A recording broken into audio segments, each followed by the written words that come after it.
The descent began without ceremony. The diplomatic vessel, Emberlight, slipped through the sulfur haze of Varkos, III like a surgical blade.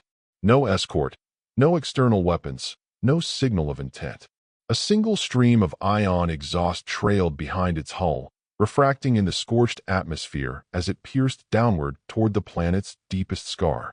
Beneath, the throat of blades waited. From orbit, the Karnari fortress appeared as a symmetrical crater rimmed with jagged metallic teeth. A supervolcanic wound repurposed into a seat of power, its core carved with vertical shafts, spires, and heat exhaust plumes.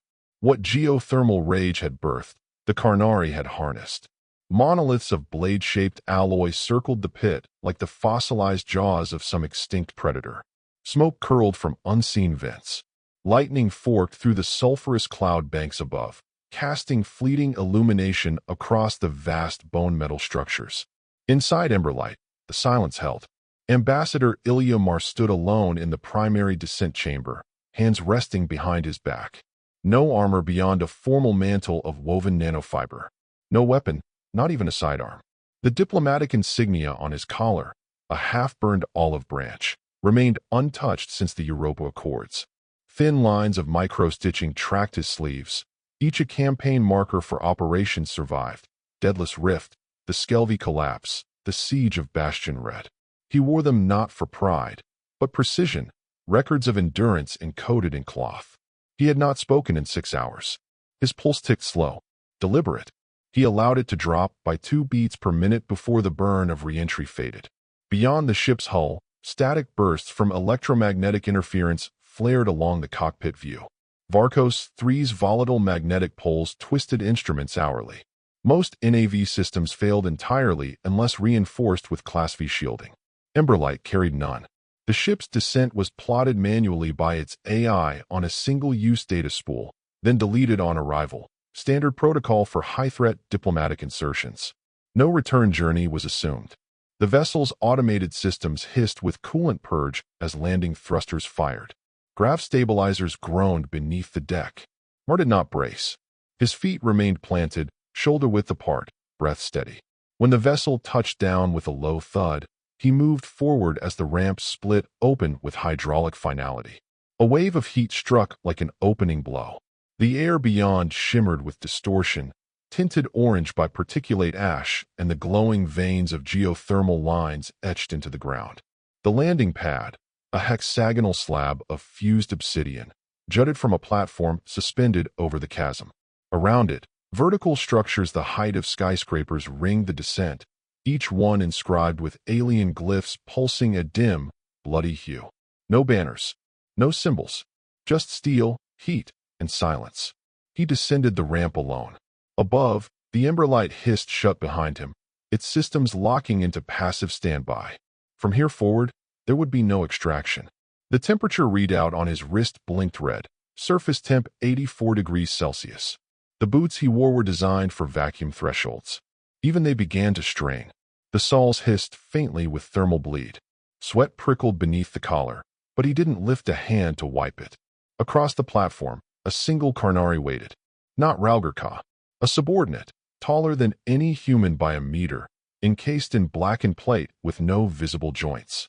Its head bore a triple crest of bone. Between the plates, subtle lines of thermal displacement pulsed like veins under translucent skin. No weapons were visible, but the war form needed none. The Karnari bred commandants directly into combat frames. The one before him had likely killed a dozen human officers before its second decade. It did not speak. Instead, it raised a single arm and gestured with 2 fingers, a summons, not an invitation. Marr walked. A flicker in the periphery, red light briefly scanned his spine, then vanished. Surveillance. Judgment catalogued. The Karnari always watched. Every step carried through the grating beneath his boots. The material was hot, nearly scalding, but he did not flinch. The Karnari turned without further acknowledgement and led him across the outer ring. Massive cables, each wider than his torso, anchored the suspended path to distant pylons embedded in volcanic stone. Beneath, the throat gaped wide, with heat vents flaring in rhythmic pulses, like the slow exhalation of something alive. To his right, Industrial lifts hung from armatures extending from the crater walls, each one loaded with heat-proof canisters, slag containment, likely, or munitions. Automated drones the size of ground cars skittered between levels, magnetic tethers binding their paths. Above, skeletal rails extended across the abyss like the ribs of a gutted engine. Halfway across, the Karnari escort glanced back. It didn't speak, but something in the tilt of its head read as expectation or confusion. Marr's gait remained even. The throat was not a city. It was a forge turned throne. After 2 minutes, they reached a gate. Carved directly into the wall of the crater, it towered over them, half open, radiating pressure. It was less a door and more a declaration. Thick slabs of alloy streaked with burn marks and adorned with vertical ridges that curled like torn cartilage. Beyond lay darkness. No torches, no glow panels, only flickering infrared outlines where heat bled from molten seams. The Karnari guard stepped aside. Marr entered. Inside, the world became quieter and hotter in equal measure. The walls of the entry corridor were blackstone composite, scorched and fused in looping patterns that formed heat dispersal matrices. Spines of metallic bone jutted at irregular intervals, forcing an unnatural gait. The corridor deliberately narrowed every 5 meters, compressing perception, pressing inward. It was a funnel, physical and psychological, designed to induce claustrophobia, anxiety, submission. Marr passed a reflective curve of black alloy. His reflection was warped, long, skeletal, flickering. He did not slow. He had crossed the breach on Centaur Prime and 0G while under atmospheric collapse. He had negotiated with bioterror cults in sealed vaults surrounded by carbon rot. Compared to that, this was temperature and theater. The corridor opened suddenly. He entered the heart chamber. The light here was sharper, white, not ambient, projected from a vertical slit above the room's center. The walls, like before, were lined with obsidian pillars carved from local stone, but now they carried inscriptions, symbols scorched deep into the surface. Karnari war records. Some spiraled in upward arcs. Others descended like execution ledgers. The room was circular, but the symmetry was offset by asymmetrical supports, creating constant tension in the eye. One could never center themselves. The floor was grooved for drainage. Not water, blood. In the center, a single platform rose, 3 steps tall. No ornamentation, just elevation. He ascended. Around him, Karnari elites emerged from alcoves, silent, still, armed. Dozens of them. Some bore plasma axes, others shock glaives. All wore armor with intricate torso plating molded to resemble ancestral war beasts, predators of ancient Karnari legend. Their helmets were elongated, mandible flared. One watched him without moving, but the light caught a subtle twitch of the head, like the first ripple across still water. The air between them was motionless. Even breath seemed withheld. None moved. None spoke. Their eyes, unblinking and refractive, followed him with predatory stillness. Marr reached the center of the dais. There he stopped, turned, planted his feet, let his arms fall to his sides, and waited. No words, no signals. Behind him, the walls whispered with heat. Ahead, nothing stirred. To the Karnari, silence was not absence. It was the start of pressure, the first move in a confrontation. The warlord was not yet here, but the throat had swallowed him. The game had begun. The silence did not break. It shifted. What had been stillness took on new weight, like the dense pause between lightning and its thunderclap. The Karnari elites remained statuesque, but the chamber itself seemed to tighten, as though the atmosphere condensed around the central dais. Somewhere behind the pillars, a subsonic vibration began, barely audible, but physical in the sternum. It pulsed in slow, rhythmic intervals. Not a sound, a summoning. From above, the slit of white light narrowed. And then the sound came. Metal groaned. A grinding chorus of pressure clamps disengaging. Somewhere deep in the structure's superheated spine, mechanisms awoke. Gears older than any human colony, ancient systems inherited from the Karnari homeworld, modified to announce one thing only: arrival. A circular aperture in the far wall split open. It did not slide or fold. It peeled, as if the metal itself resented moving. What emerged from the gap was not light, but darkness more absolute than shadow. It bled out across the floor like ink. And then, from within it, movement. The warlord did not walk. He emerged. Ralgurka stood 9 feet tall, but it was not his size that dominated the chamber. It was his mass. His armor, grown, not forged, was plated in ridged black bone metal, segmented in overlapping crescents. Beneath each joint, thin heat lines glowed orange, like the cracks in cooled lava. His silhouette was asymmetrical, deliberately off-balanced, as if meant to keep the eye disoriented. 2 lower arms hung limp, gauntlet and ritual clamps. His primary arms bore no weapons, only fingers that ended in sickle-like talons. Across his breastplate, dozens of teeth were embedded, not trophies, but pieces of his own predecessors fused into his frame. His helm had no visor. Instead, a lattice of radiant slits formed a kind of faceless crown, from which his breath vented like steam from a predator's snout. He stopped at the edge of the chamber and waited. The pressure in the heart chamber deepened.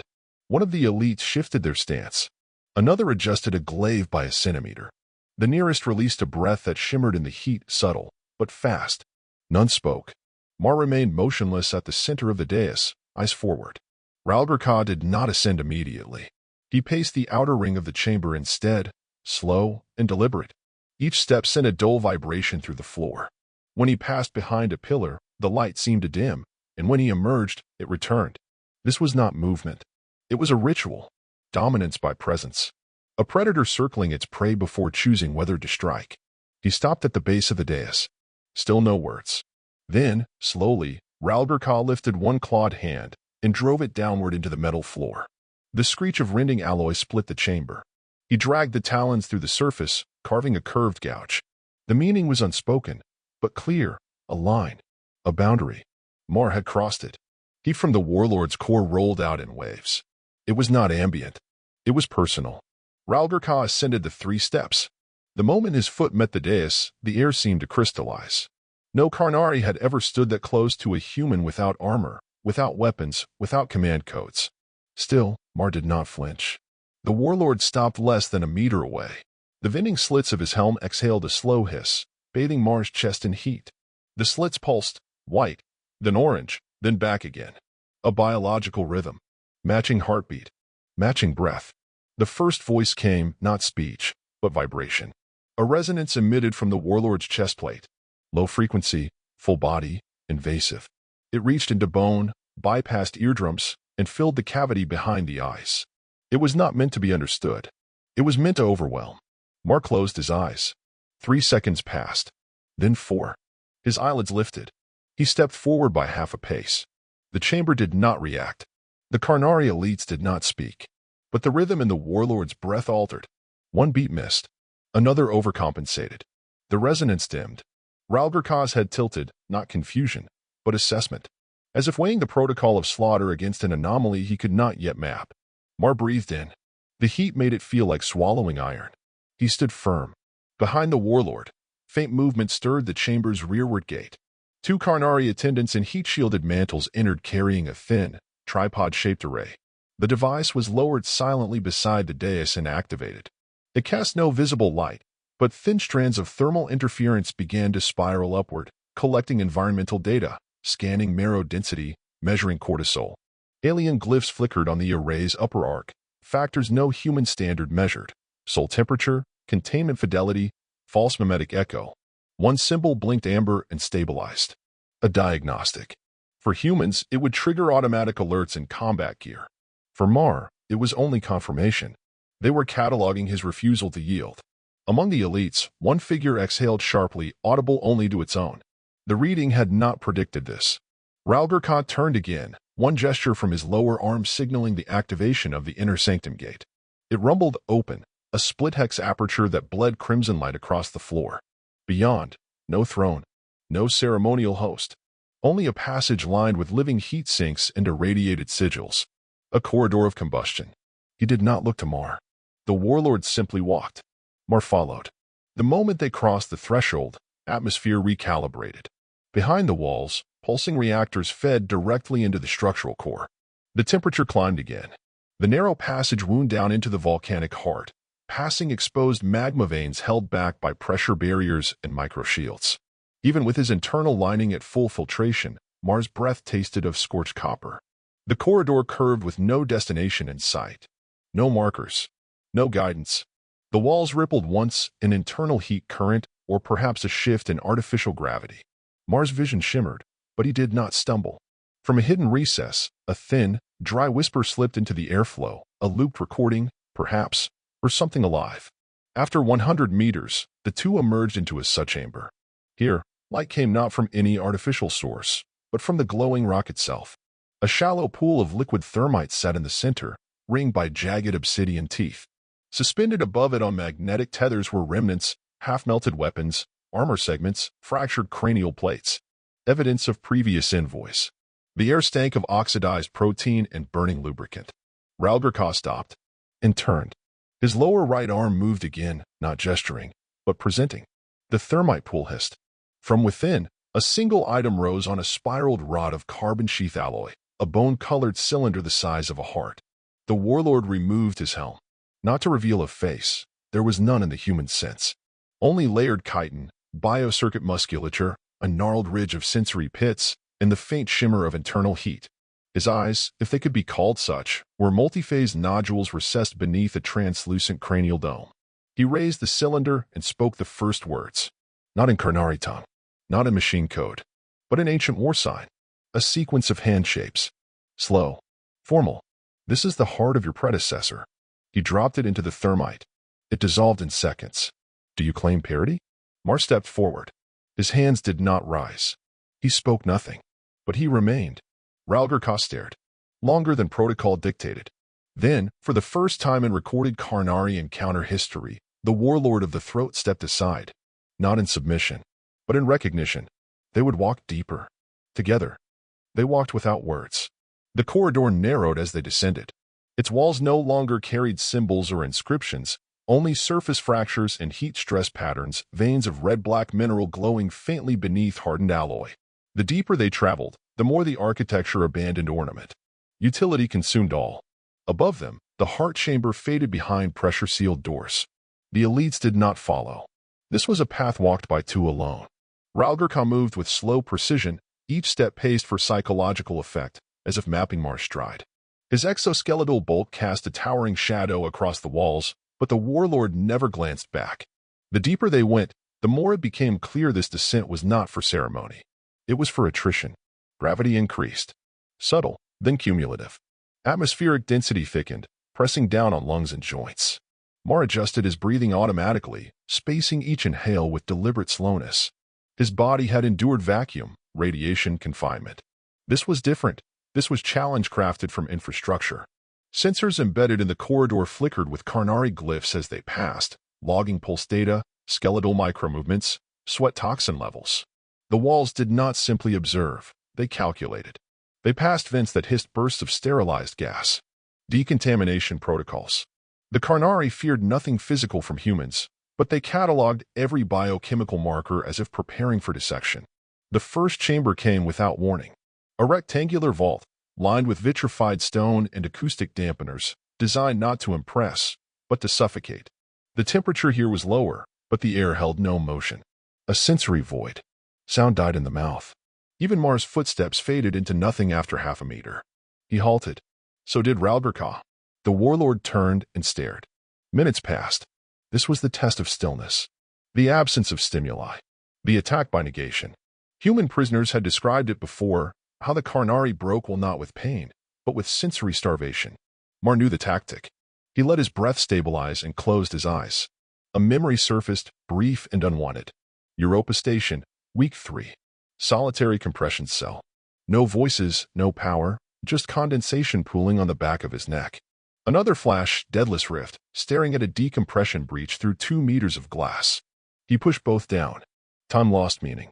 The chamber's light dimmed by degrees, simulating dusk, then night. Psychological disorientation. It was timed, not to create fear, but to measure deviation. He did not move. 10 minutes passed. Then 20. The walls recorded it all. Thermal variance. Blood oxygenation. Microtremors and muscle fibers. Somewhere beneath the floor, an ancient sensor array pulsed green. He had passed. Ralgerka exhaled through his helm. The venting sound was slower than before, slightly delayed, slightly longer.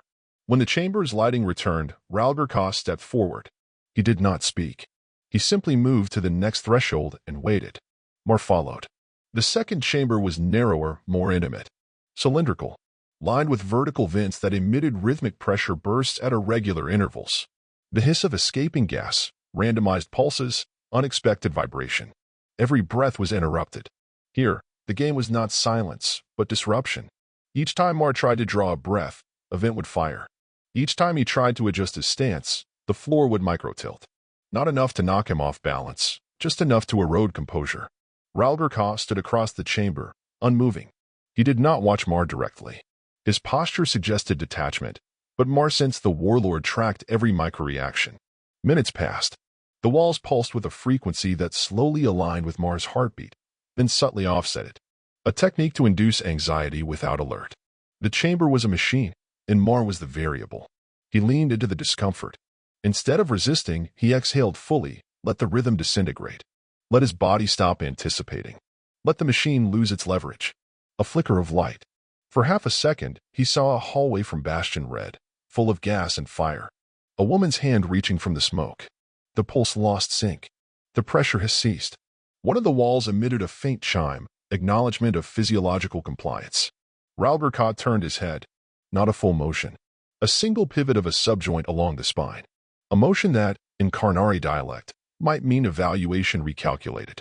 Then he stepped toward the next door. Still, no words. The third chamber had no floor. Just a transparent energy lattice spanning a void of uninsulated heat. Beneath the grid, molten rock boiled in slow currents. The room above was blistering, without visual reference points. Marr's boots trembled on each contact point. Any loss of balance would mean contact burns through the suit's outer shell in under 5 seconds.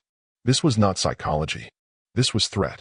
The grid hummed beneath his soles, resonating with each contact point. Marr's HUD flickered with warning overlays, external temperature spike, hydration rate acceleration, inner lens fogging. He blinked it all away. He walked. 1 foot, then another. He kept his eyes not on the floor, but on the far end, where Ralgurka waited, standing at ease as if surrounded by wind instead of fire. Halfway across, the grid fluctuated. 1 hex tile flickered. Marr adjusted mid-step. The heat surged upward. Sweat flash-boiled on his cheek. The suit's outer layer discolored. A warning glyph spiraled across the wall, an instruction to halt. Marr did not. He finished the crossing in 13 steps. The platform beneath Ralgurka bore the outline of 2 blackened footprints, scars from some previous trial.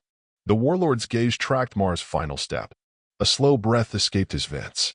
Measured. Then he opened the final gate. They stepped into a chamber unlike the others. No heat. No sensors. No pressure. It was cold. Silent. Dark. At its center stood a table. Metal. Rectangular. Upon it, a single object, a sealed human memory core, marked with diplomatic encryption.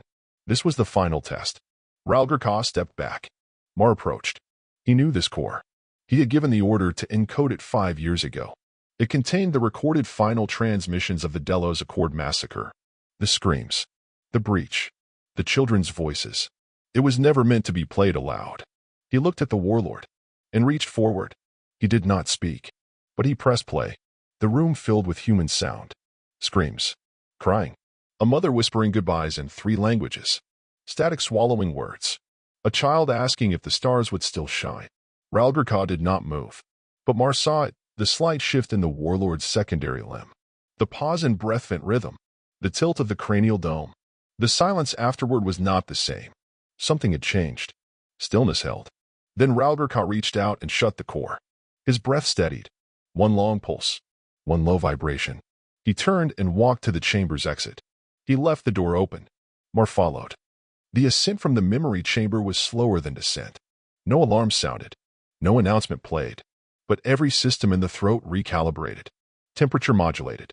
Security drones repositioned. Surveillance shutters peeled back like eyelids. Across the fortress, Karnari eyes turned to quiet observation, not in aggression, but anticipation. Wordless signals moved through the hive chain. The human had reached the furnace and returned. Ralgurka led the way. He did not acknowledge Marr. But his gait had changed. Not in speed, but in weight. His steps no longer proclaimed dominance. They held deliberation. They emerged into a higher chamber, a coliseum with no seats. Bladed spires ringed the perimeter, each one bearing the scorched banners of subjugated species. Their fabrics rippled not from wind, but from atmospheric pressure gradients generated by the heat columns below. Marr recognized 3 banners: SCIFI, Higher Crucible, MTAU Union. Worlds lost. The floor was circular, etched with a spiral of language. Karnari, but older. Pre-dynastic script. Tactical poetry, each ring a battle, a sacrifice, a turning point. A history carved in concentric defiance. In the center stood a frame, not a throne, a crucible rack. Into it, Ralgurka inserted a new module from his hip casing. The structure came to life, lightless at first, then blooming in a lattice of magnetic suspension. From the crucible, a holographic structure unfolded. Not abstract, not ceremonial. It was a war map. Marr stepped closer. The projection displayed systems along the galactic frontier. Karnari outposts. Human colonies. Scar lines where engagements had taken place. Some flickered red, pending erasure. Others pulsed amber, unresolved. Near the center, Delos. Still glowing. Ralgurka turned. He did not speak. But he reached up and unlocked the clamps around his lower arms. The ritual restraints hissed, depressurized, and dropped. Both sets of hands now free. The warlord stepped into the projection. Each of his limbs reached out, touching 4 separate nodes. The map responded, contracting, pulsing, rearranging systems like blood vessels. The implication was simple. War was not paused. It was held. Marr stepped forward. Into the crucible ring. Sensors registered his weight. Glyphs flared beneath his boots, unauthorized presence. The structure adjusted. One quadrant of the map expanded. Not with a warning, but a question. The walls dimmed. Pressure altered. The crucible had accepted dual presence, a first recorded instance. Marr raised one hand. The map resisted. A flicker. Then a distortion ripple, as though rejecting his biometric imprint. A harmonic pulse surged beneath his boots, warning. Still, he touched it. His fingers hovered over a system node, Cordelion Reach. A red flicker. Recent. He tapped it. The map paused. Then relented. A recording played. Audio only. Gunfire. Human infantry call signs. A Karnari intercept broadcast ordering planetary elimination. The voices looped for 12 seconds. Then cut. Marr stepped back and stared. Ralgurka exhaled. Deep. Controlled. The projection's light cast molten reflections across his chitin. One hand twitched, minor adjustment. Another stilled. Then, without warning, the warlord shifted. All 4 of his limbs twisted the map structure hard. Data spiraled into collapse. Systems vanished. Entire coordinates were deleted in real time. He wasn't displaying war. He was purging it. Not everywhere. Not universally. Only where Marr had touched. The spiral map restructured around the void. One of the banners on the far wall, Cordelion's, flickered. Then tore. Ralgurka finally spoke. His voice was subharmonic, growled, distorted, filtered through a mouth designed for crushing armor, not words. But the meaning came clear. You offer shame. I answer with clarity. Silence followed. Not emptiness, but mutual assessment. Marr did not move, but he stepped beyond passive presence. His hand slid inside his jacket. Slowly. The Karnari watching from hidden alcoves tensed. Heat signatures flared. A targeting laser blinked briefly across his chest. Another flared on his wrist, then vanished. He withdrew a second core. Older. Plain. Not sealed. The casing was scratched, its label nearly erased by time. It bore no encryption. Only an old diplomatic brand, pre-Europa Accord. He placed it on the crucible's edge. A gesture of equal weight. The core trembled. Heat bled from its sides, not dangerous, but disruptive. The map flickered, resisting interface. Light stuttered. One glyph panel on the crucible flashed error, then converted to override accepted. Ralgurka made no motion, but the map recognized the core. It activated. Holographic fragments spilled into the chamber. Not battle. Not casualty logs. Negotiations. The SCIFI Truce Summit. Marr's first assignment. He had stood across from a 4-eyed matriarch who had lost 3 generations to Karnari fire. He had translated for the last survivors of the Aethery Drift. One phrase emerged clearly from the core's playback. We don't forget, but we don't bury, either. We build over. The map trembled. Ralgurka stared into the playback's light. It reflected across his armored helm like a flickering pulse. One of his secondary limbs reached forward, hovered, stopped, then withdrew. The core kept playing. Snippets of human accord principles, environmental restoration clauses, repatriation efforts. Not glory. Not conquest. Only continuation. The Karnari did not know what to do with that. From the walls, faint tones resonated, feedback from the fortress's deeper sensors. Not alert tones. Not threats. Resonance. The map adjusted again. Slowly this time. Sectors once locked in conflict realigned. Supply corridors reclassified. One war front status downgraded from eradication to containment. Another marked for review. Ralgurka stepped away from the crucible. He circled the second core. Once. Slowly. Then he lifted one hand and traced a glyph in the air, Karnari war sign for suspend, observe, recode. The fortress acknowledged with a soft tonal pulse. He paced once around the chamber's edge. Not in aggression, but recalibration. One of his lower limbs flexed slightly, twitching through unknown syntax, internal battle language. His breath vents shifted tempo. Then he did what no Karnari warlord had done in a generation. He knelt. Not to surrender, but to observe. Closer. Unshielded. He studied the second core's light. Marr turned. Walked away. The door remained open, and the first scar of truce was drawn. The truce was not acknowledged. Not with speech. Not with signal. Not even with gesture. But the change rippled. From the crucible chamber, Ralgurka did not follow immediately. He remained kneeling, silent, eyes locked on the memory core as its final projections faded. The last human voice, an archival whisper about rebuilding treaties, dissolved into static. Then darkness. The core powered down. He rose. Without sound, without urgency. But something in his structure had altered. One of his lower limbs retracted fully, as if withdrawn from combat syntax. Vents across his shoulder ridges exhaled in shorter pulses, unconscious shifts in battlefield readiness. He exited through the central gate. Marr was waiting. They walked side by side now, not in formation, but in proximity. No guard at the flanks. No pressure fields overhead. Only open corridor. The throat no longer treated the human as an object to be tested, but a variable still under review. The halls they passed through were not ceremonial. They were infrastructure, load-bearing arteries that sustained the Karnari fortress's metabolic structure.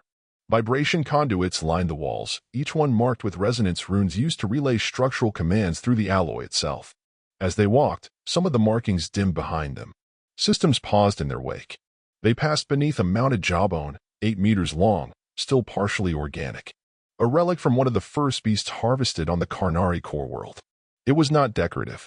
It had been mounted to remind initiates what it meant to face pain without hierarchy. Ahead, a chamber pulsed with flickering vertical lines, scanners, identity markers, flame-tuned photonic gates. The passage was called the Threshold of Proof, the gateway to warlord privilege, reserved for heirs and executioners. Ralgurka entered. Marr followed. Immediately, heat surged.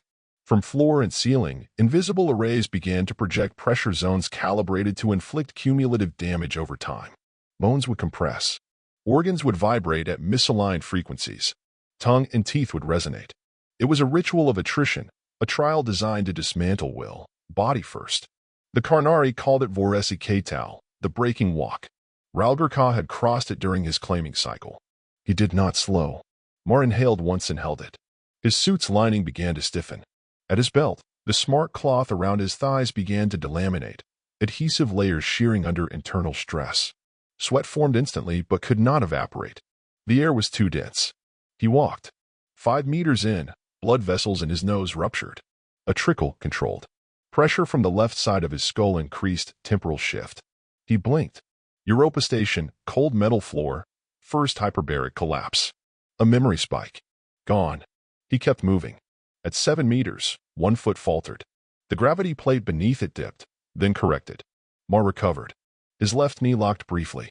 The floor registered the imbalance and increased local pressure. A feedback spiral. Deadless rift, lightless corridor. Falling backward in vacuum. Spine slamming metal.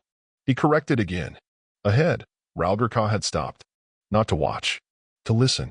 The threshold was not just a weapon. It was a sensor. Every heartbeat, every tremor, was recorded. The structure beneath the floor would inscribe the human's passage permanently into the Karnari Codex, if he survived.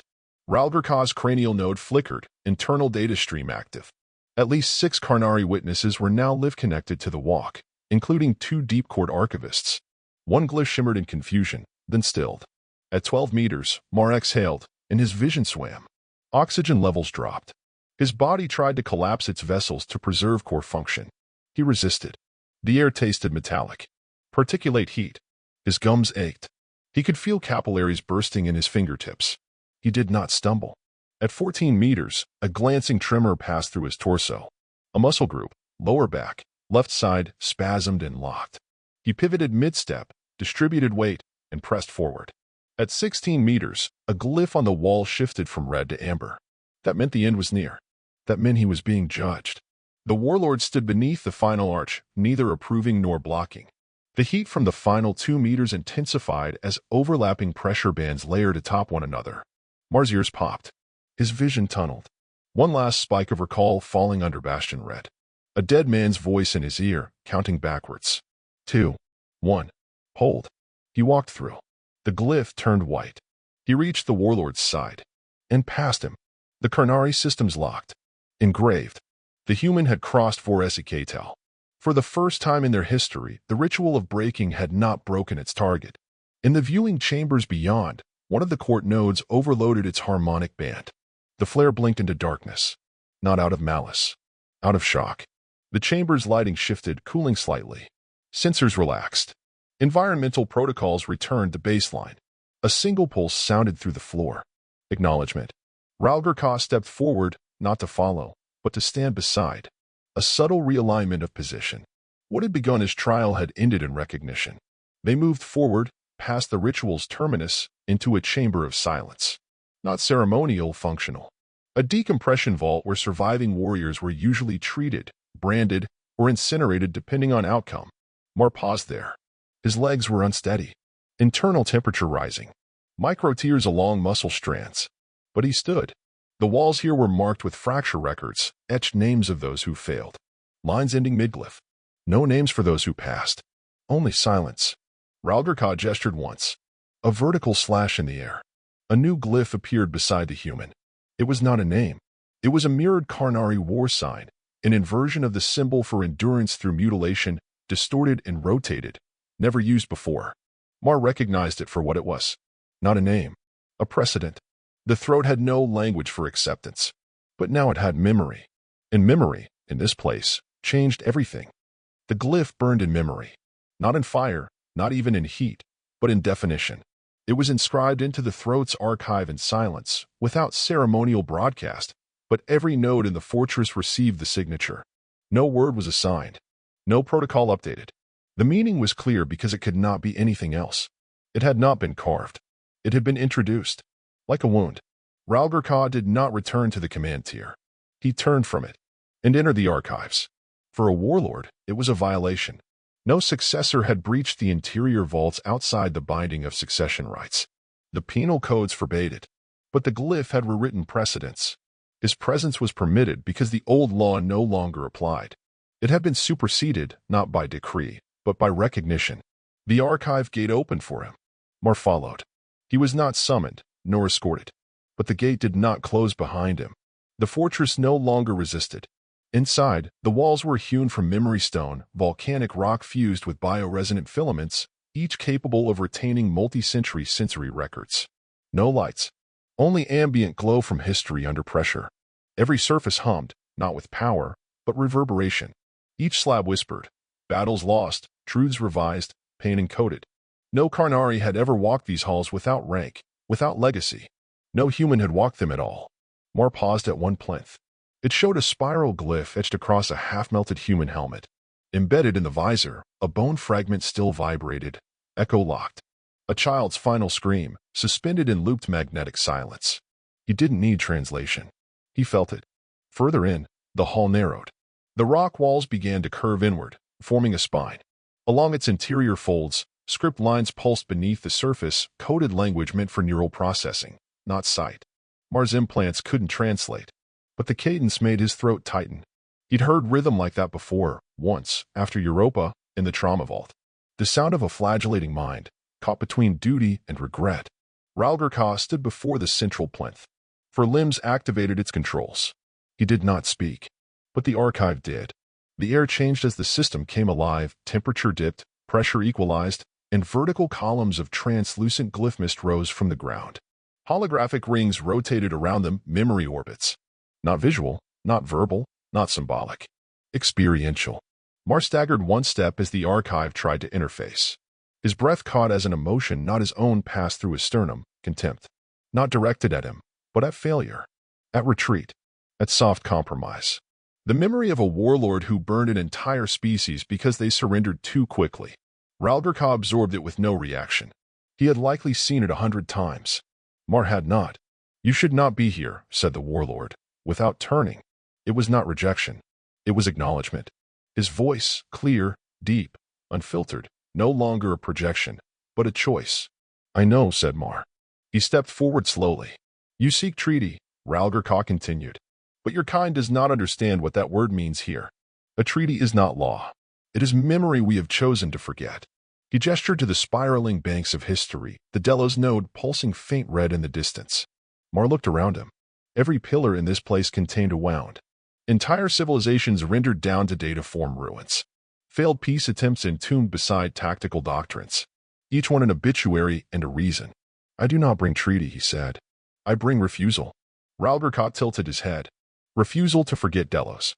Refusal to let memory be discarded. Refusal to play by rules that erase cost. One of the memory rings pulsed in recognition. It reached toward Marr, just a sliver, just enough to test his proximity. The room shuddered. And behind them, the door did not seal. The archive accepted. Marr stepped closer to the core plinth. The ritual of breaking wasn't about pain, he said. It was about data. Ralberka said nothing. "You needed to see what couldn't be corrupted. You needed to test the part of us we can't digitize. You don't fear our weapons. You fear our refusal." He reached toward the console and placed the Delos core into the plinth. It locked in without protest. No glyph error. No resistance. The memory began to play, not with sound or light. But wait. The room compressed. Not gravitationally, but emotionally. It was pressure without force. A pain without impact. The moment of collapse, preserved in code. Marr nearly dropped to his knees. His balance wavered as sensation overwhelmed him.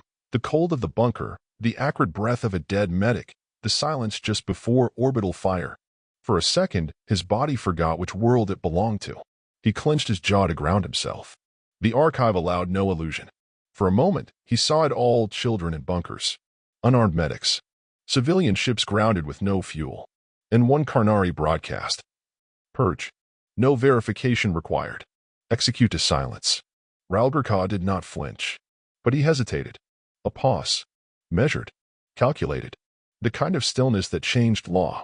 Then he extended one limb and pressed his claw to the plinth. The archive reacted. Glyphs rippled across the room. Blue, then orange, then black. Lights dimmed. Mist swirled backward. One of the overhead channels cracked, releasing a burst of static noise, disruption in continuity. He spoke. "We will not delete this." The Delos memory burned into the core archive. Permanently. Not as failure. Not as shame. But as presence. Ralberka copied the glyph Marr had been marked with. Once. Into the central plinth. Not into records of war, but into the blank surface reserved for future warlords. It glowed white. A color never used. Across the archive, ambient whispers stopped. The throat held its breath. And Marr, chest still tight from the archive's pressure, whispered the names of the Delos children under his breath. Not loudly. Not for dramatics. Just so they would be remembered here. Ralberka turned. "You brought refusal," he said. Marr nodded. "Now you must bring replacement." Behind them, the archive door folded shut. A second gate opened. No longer descending. Now ascending. The glyphs on the wall reshaped. Not rejection. Not surrender. But the beginnings of a new language. They walked together toward the light. They rose into the upper tiers. The elevator shaft that carried them was not mechanical. It was a pressure column, calibrated by thermal variance and ambient glyph alignment. No sound. No vibration. Just vertical movement and silence, like rising through language. For Ralberka, the ascent was a return. For Marr, it was entry into a tier no human had seen and lived to describe. The upper echelons of the throat were not built for warfare, but for design. Strategic law was written here. Future wars were sculpted here, not in maps, but in logic trees, moral inversions, and executable belief. At the top, a gate unfolded. They stepped into light. Not brightness, not glory, but clarity. The strategic syntax vault. Glyphs crawled across the walls, living equations, each an encoded campaign doctrine. Some were abstract, like recursive annihilation patterns. Others bore names, planets that no longer existed. The syntax vault was not for tactics. It was for truth engineering. The Karnari did not distinguish between belief and strategy. They built both the same way. Inside, 12 architects stood around the vault's core. They were not soldiers, not commanders. They were shapers, each one wrapped in thermal sheaths, their limbs thinner than Ralgurka's, their helms faceless. Their neural ports glowed faintly, oscillating in a slow rhythm tied to the fortress's core logic clock. Each step they took had weight. Each pause was a form of syntax. None spoke. They observed Marr and made way. The core of the vault was a vertical column of compressed logic structures, sentient code systems designed to simulate millions of causal belief chains. Every species the Karnari had erased was encoded here, not as culture, but as failure maps. And now Delos was among them. The memory, once placed, could not be removed. Not by command, not by purge. Because memory, real memory, infected logic. It refused clean boundaries. It corroded resolution. Ralgurka approached the core. Marr followed. The warlord extended his lower arms and tapped the archive. Update, he said. The vault shifted. The walls restructured in silence, each scene folding away to reveal an internal horizon of light and code. The glyph matrix restructured itself to accommodate the change. Delos expanded within the system, not as a target, not as a purge result, but as a surviving presence. It began to feed variables into the system. Marr's silence. The core's imprint. The glyph carved in contradiction to war. Human refusal had entered the Karnari syntax. The vault began to rewrite itself. Subtle at first. A half-glow dimmed. One tactical pillar folded into a new logic string. A recursion loop terminated early. Another spawned unexpectedly. Then, more aggressively. A color changed orange to pale gray. Then to white. One of the architects stepped forward. You alter the predictive lattice, it said. Its voice was filtered through layered harmonics, designed to resonate truth by subsonic alignment. Ralgurka did not turn. I do. The architect paused. That is not protocol. It is now. The others did not answer. But one stepped back. Another froze mid-cycle. Marr did not move. He looked into the core. Its spiral light warped as it recognized his presence. No being outside the Karnari caste had ever touched it before. The system responded not with resistance, but with confusion. 1,000 micro-subroutines blinked into idle, then rebooted. He stepped closer and placed his hand against it. The syntax flared, not violently, but with curiosity. A dozen branches burst outward, testing paths. Simulations collapsed. Others held. One recursive tree spun out across the far wall, a visual of a culture choosing not peace or war, but remembrance. A society that carried its wounds openly and made no pretense of healing. As the branches reached toward him, Marr staggered. For a moment, he lost himself. He smelled cordite from Europa Station. He felt the blunt force trauma of a breach chamber sealing too late. Heard the breath of a dead Delos child in a helmet he'd carried across 300 meters of ash. The syntax didn't show these memories. It demanded them. A wolfform that allowed grief to persist. It was not treaty. It was not ceasefire. It was unresolution. And the vault reacted. Not with denial, but with fire. Not heat, not flame, but symbolic combustion. Old strategies peeled away from the walls, molten lines of logic cascading into the lower channels. Memory-encoded battle plans cracked open and bled data. One of the architects collapsed as their cognitive tether snapped from overload. Another began vocalizing a forbidden loop, part of the erased Cacheline maneuver, long considered sacrosanct. The vault burned it away. The core's light turned white. Not the white of silence, but of contradiction accepted and written. Across the chamber, glyph chains restructured. Doctrines that had governed generations disassembled. A phrase bloomed in the syntax. Persist without domination. The Karnari language had no structure for it. Until now. Ralgurka looked at the architects. Some trembled. One removed their helm. The skin beneath was pale and lined with data burn, evidence of long cycles inside the warthought loop. They whispered one word. Redefine. Marr stepped back. The vault had made its decision. And the syntax wrote a new possibility. Not victory, not surrender, but recursion with memory. A war that did not forget and could not be unmade. Behind them, unnoticed by either human or warlord, a glyph blinked into life along the edge of the vault's upper ring. No one had written it. None of the architects recognized it. and it could not be translated. No alarm sounded. The glyph continued to pulse. It hovered along the upper vault ring, unclaimed, unaligned, and unreadable. Every Karnari subroutine queried it. None returned definition. The architect stood frozen, neural ports flickering like disrupted starlines. They were trained to engineer belief through causality. But this was neither origin nor output. It had no syntax. It had no roots. It had emerged. The vault had no name for this. The throat had no index.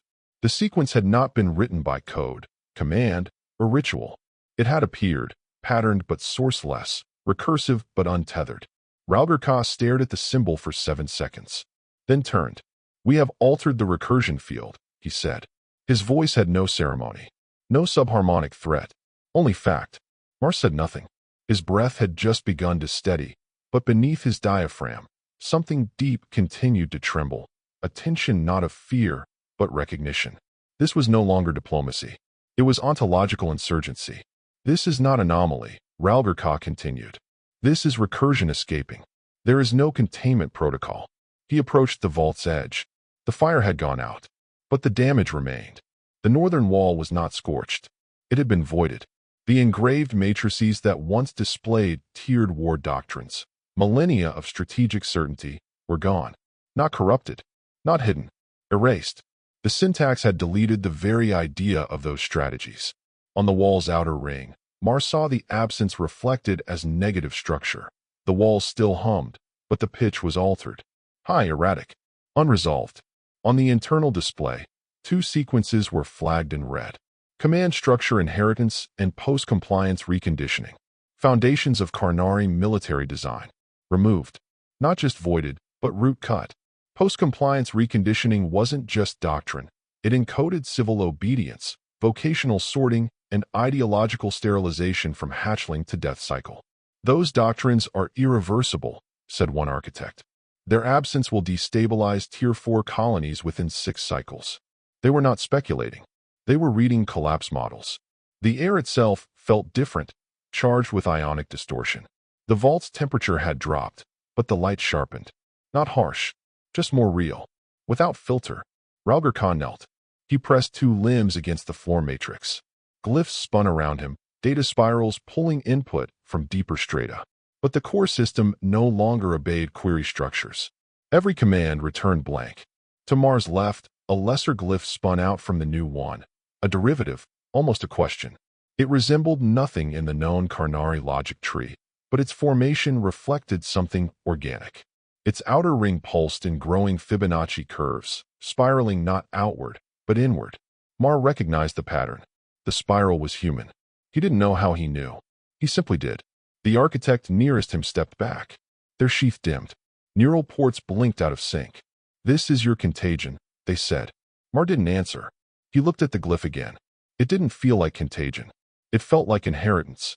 "You cannot excise it," Ralgurka said. "We have burned systems before." Syntax obeyed. "This does not obey." Another architect collapsed. Not from injury, from dissonance. Their internal belief thread, hardened over decades of recursive doctrine, had unspooled. They knelt and vomited light. These were not mere functionaries. The architects were cast engraved shapers of thought, embedded within Karnari strategy since the Before Chronicle. Their minds had never known contradiction. Marr stepped forward. He did not touch the glyph, but he witnessed it. In that moment, something shifted. The glyph pulsed once, then stopped. It did not disappear, but it stabilized. And across the throat, a node blinked. It was not central. It was a maintenance relay, pressure sequenced and isolated. But it received a signal. Not a command. Not a virus. A sequence. A repeating trifold algorithm, non-executable but traceable. 3 pulses. Pause. 3 pulses. Pause. Repeating. The system flagged it as non-threat pattern. No action taken.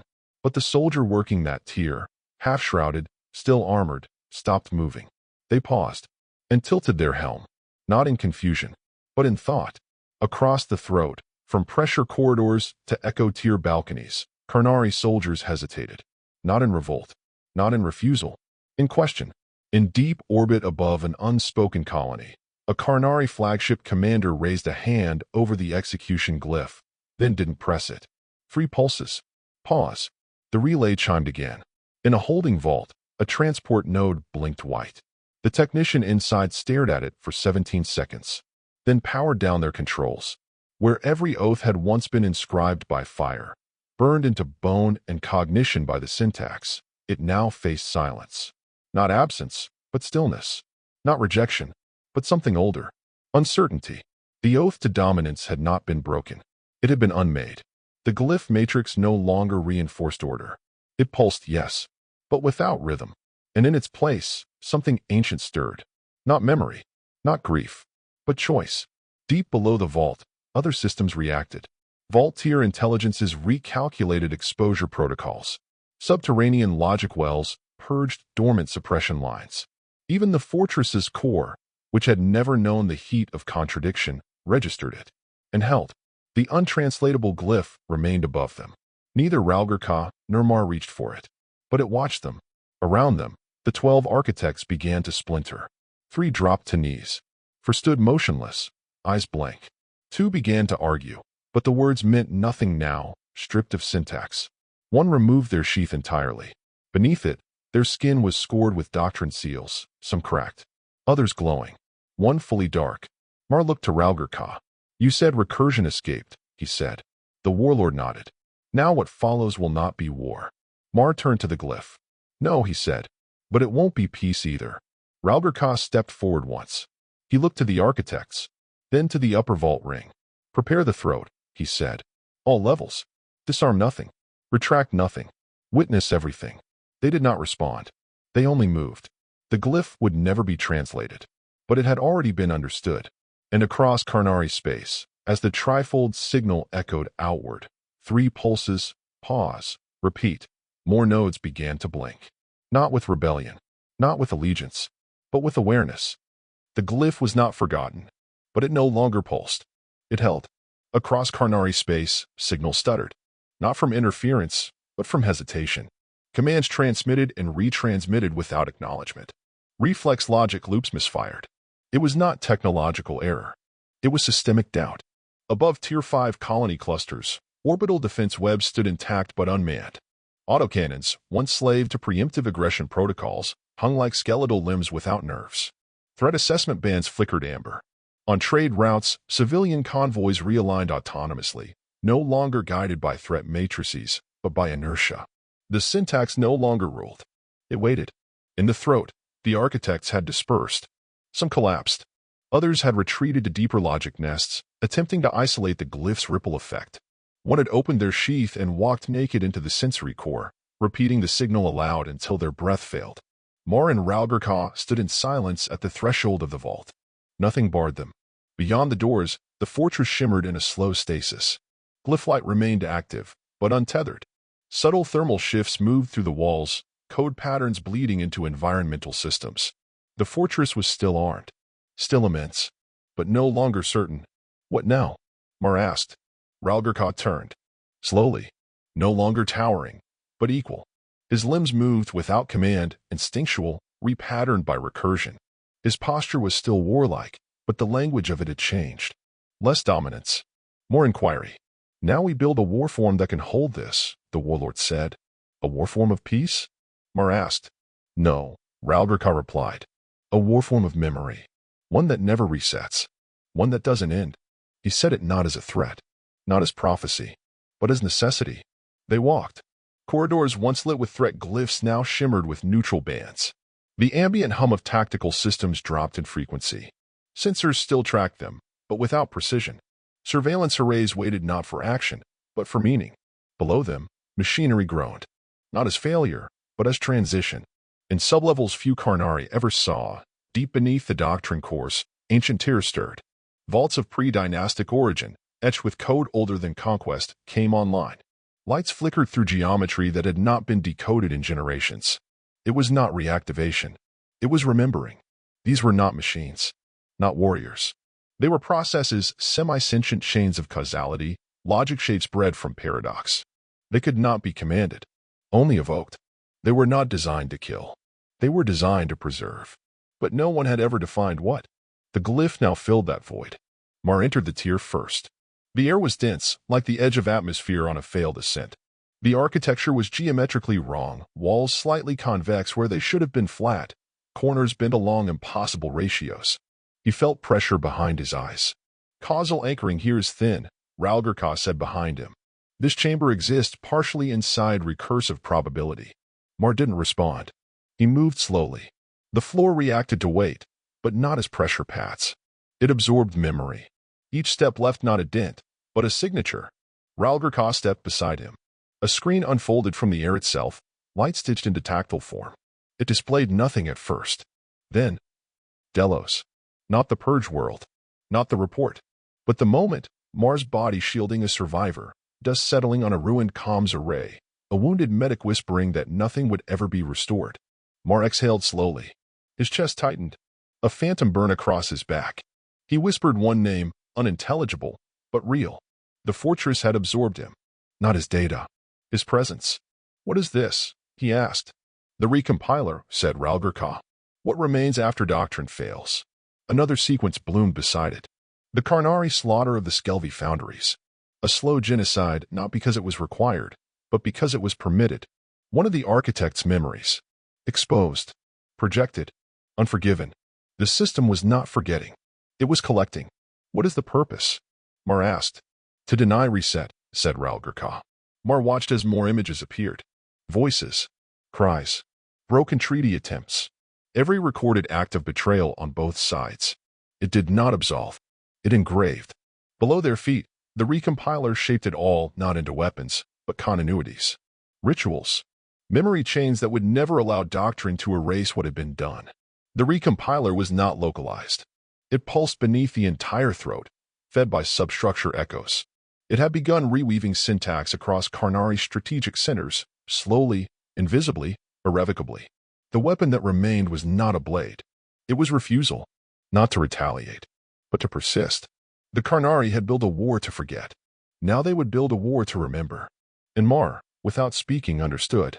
The vault began to close. Not sealing. Recording. The pressure changed. Temperature dropped 2 degrees. Time felt like it skipped. Somewhere far above, the glyph blinked once, then held.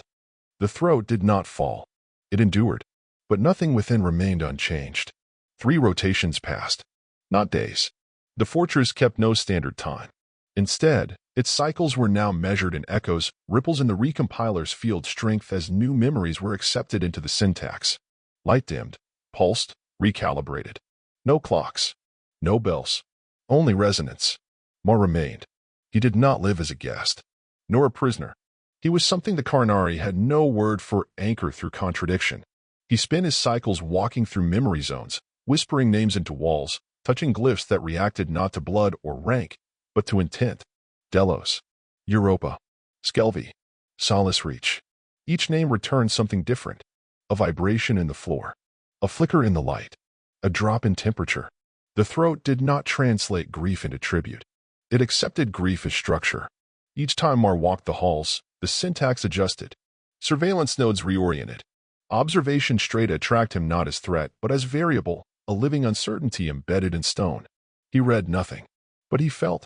In the sublevels, deeper than protocol had ever run, recursion chambers stabilized. These were not archives. They were vessels, rooms that stored tension between truth and belief, preserved not through logic but through unresolved data threads. Some were silent. Others pulsed. A few wept heat from walls engraved with command memories. Each space held a kind of ache. And Marr, walking through them, gave that ache shape. Ralgirka descended less and less. His presence above was necessary.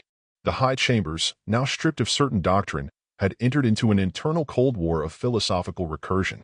Arguments were no longer spoken aloud. Instead, glyph statements were pulsed in time proximity, debate reduced to ambient warfare. But none dared move openly. Because Marr existed. Because the glyph remained.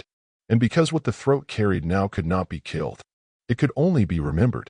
A rotation and a half into the new cycle, Marr descended alone. The central vault had shifted. Not structurally.